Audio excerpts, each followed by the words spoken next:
Hello everyone. So I have not been posting a lot of videos lately. Again, sometimes life and scheduling gets in the way, and just logistically, I haven't been to that gym that much and have not been sparring that much. But hopefully, tomorrow, next week, I'll get back into a little bit more sparring and some more videos, some more content that way. I do want to make a boxing basic video about the Philly shell because I know some of you have noticed that in my sparring videos, I've been switching to the Philly shell a lot, and I do like it. I can talk about that in the videos. Today, I want to talk about someone left a comment on one of the videos about, they want to get into boxing, but they're worried about, it being a really tough sport. They're worried about brain damage. And I thought that was a really interesting comment. I kind of responded to him, and you can watch that video. Maybe I'll put the link down below somewhere. Watch that video and look at the comments. So first of all, I'm only speaking from a amateur level. I'm only speaking from sparring at the gym level. I'm not talking about professional level. I'm not talking about like getting into the ring with like going 12 rounds without any of the protective gear that I wear. So I don't know what that experience is like. I'm purely speaking from what I experienced and at my very amateur level. So as I've mentioned before, actually let me back up. So boxing is a combat sport. As with any combat sport, there's a certain risk of injury, whether through you get hit in the head too hard or someone gets you in the wrong submission hold and they kind of do damage that way. There is a level of risk no matter what you do. So I don't want to sugarcoat and say it's perfectly safe. Just like anything, walking outside, you get hit by a car, cycling, you can fall off your bike, running, you can tear a tendon or sprain your ankle. So any sport you do, especially combat sport, has a certain level of risk to it. So let's just be clear about that and get that out the way. So I've said in the past that it's really important that you find a gym that you're comfortable with. And I kind of explain my thoughts about whether, boxing hurts or not, that's really important.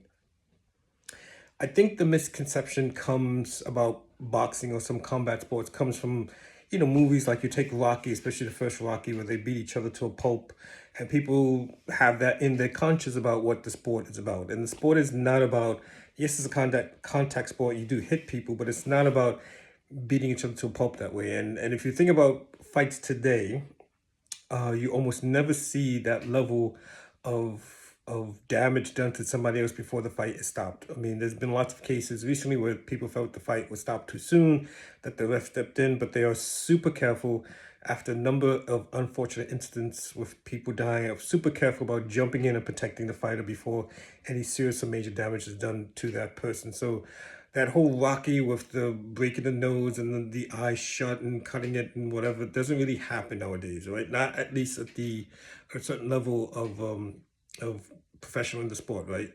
So it's not, the sport is not about that. In terms of does it hurt? They really kind of want to address not address a couple of things. So um, if you get hit I'm talking about if you have all the headgear on and the mouthpiece, whatever. If you get hit clean with a clean cross or something on kind of the side of your head or side of your face or your chin, and it's kind of spins your neck in the wrong direction, or what I call unscrews your neck, the initial impact doesn't hurt. It's more of a stun, like you're stunned for a second. What hurts shortly afterwards, a moment, is your neck will get strained. You'll feel your neck sore. You feel like stiff because your neck has kind of been whiplashed really quickly. And I'm not comparing it to whiplash, but your neck does get a bit strained. So the initial hit doesn't hurt, but shortly afterwards, a couple of days afterwards, if you get hit cleanly and take a really good shot across your temple, across your chin, it's gonna feel, your neck's gonna feel sore. Because I had sparred like 3 days in a row, which was really kind of upping the game for me. And for the past couple of days afterwards, I felt my neck was not in great shape. It was a bit sore and a bit stiff. So you have to always kind of be aware of that and listen to your body, understand what your body's telling you.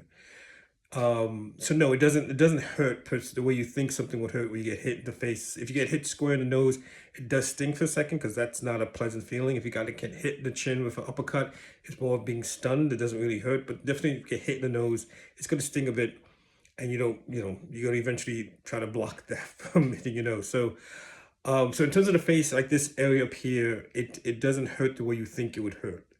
In terms of the body, it's a little bit of a different story. If you take a clean body shot, it will hurt.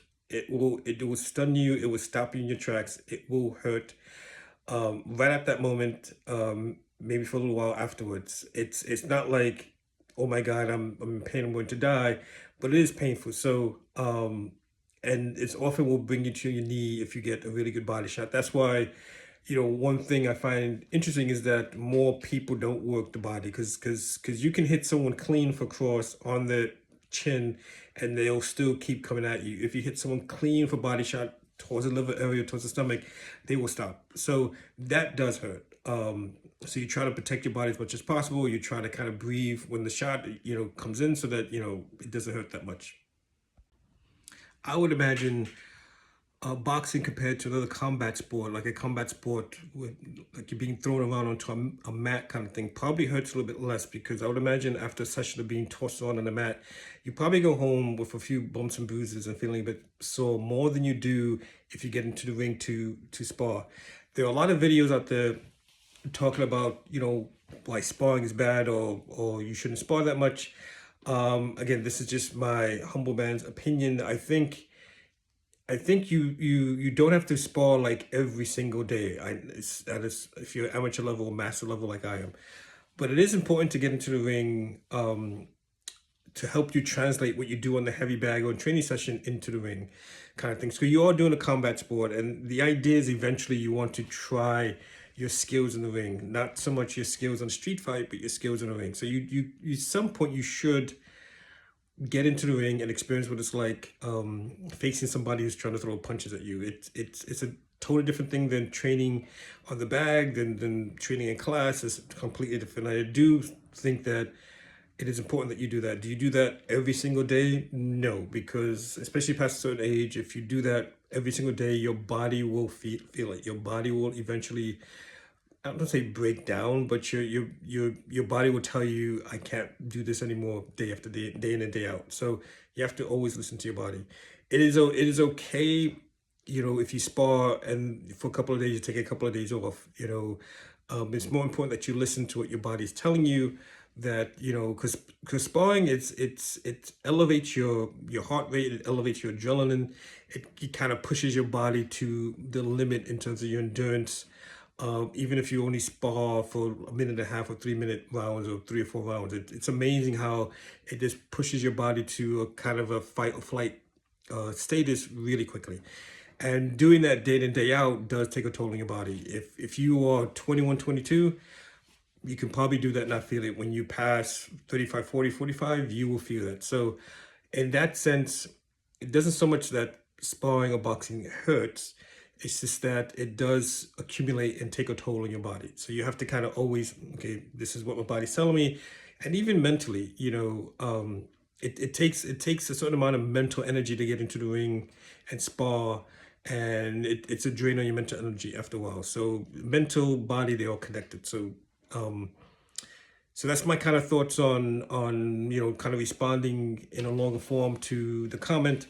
That is, should they spar as a blood sport? It in those moments when you throw that combination, you have that move that actually works. It is a thing of beauty.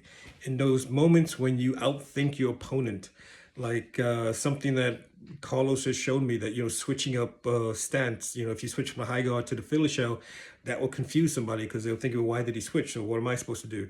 It's a thing of beauty. It's a thing of intelligence. It's kind of like chess at a high speed chess. I think there's a video of me where I kind of slow down, where I did this maneuver where I actually moved the person's guard out the way before I threw my jab. I didn't even realize I was doing that until I slowed the video down. So moments like that are this. It's an art in motion. Yes, boxing get messy when you're in close in the clinches and up against the rope. It can be messy, and not very clean. But there are truly beautiful moments in the sport where I think if you do the sport, you appreciate it when that combination works. You know that you think I'm going to throw this double jab and throw it across to the body actually works. It's kind of really exhilarating at that point. So whether it's a combat sport or any sport, again, there is a level of risk. You just have to mitigate that risk. And I want to kind of come back to something I said a while ago about finding a gym that you are comfortable with. You will, if you're thinking about doing a combat sport or boxing, it's really, really important that you find a gym that you feel comfortable with, because a lot of gyms, not a lot of gyms, but certain gyms will welcome you in, but really they want you to kind of come in so that the more experienced fighters can kind of use you to beat up on it. It's messed up as that sounds. There was a young guy at the gym now who experienced that before he came to Blue Boy Boxing. So you have to make sure that you find a gym that you feel comfortable and safe in, that are not going to put you in an unsafe situation. They're not going to put you in the ring on your first week of training in boxing up against someone who's been doing it for 6 months or a year. They're just not going to do that because it's not safe for anybody. So, and you'll feel that if you take like a couple of lessons, you'll feel that right away. You'll feel that vibe. If you watch people spar at the gym, you'll feel the vibe if they're really trying to kill each other in the ring or they're really trying to work on technique or doing drills. If they're being coached about, hey, let's try this and next round, you should try this, then that's probably a place that is going to look at sparring more about working, improving skills, and less about walloping on somebody. There's a lot of videos, sparring videos out there where they are just wailing on each other. Um, Again, that's what that gym does. That's the approach they take. Blue Boy Boxing does not take an approach. Yes, there's intense sparring. There's people get into it. People are they want to do well. They want to win in the sparring. They want to feel like they're improving. There's a few intense moments, but it's always cautioned by relax. You're not here to beat somebody up. As Coach Blue says, nobody here is Mike Tyson or has Mike Tyson power.